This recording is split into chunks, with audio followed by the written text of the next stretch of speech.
Hate driving in a hot car, but your Santa Fe's rear AC won't cooperate? You're not alone. Let's get your backseat cool again, quickly. First things first, check if your front AC works. If it does but the rear is still warm, it's likely a simple issue. Start with the rear AC controls.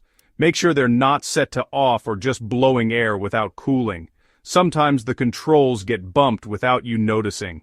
Next, check your fuses. The rear AC has its own fuse, usually found under the dashboard or in the engine bay.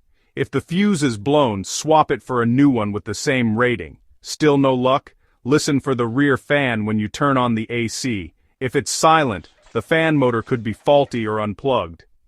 Some folks find a loose wire under the rear seats. Just plug it back in.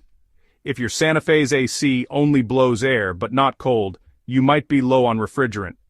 That's a job for a mechanic, but at least now you know what to ask for. Most fixes are quick and easy. Don't let a hot back seat ruin your ride. Try these steps first, and you'll have cool air in no time.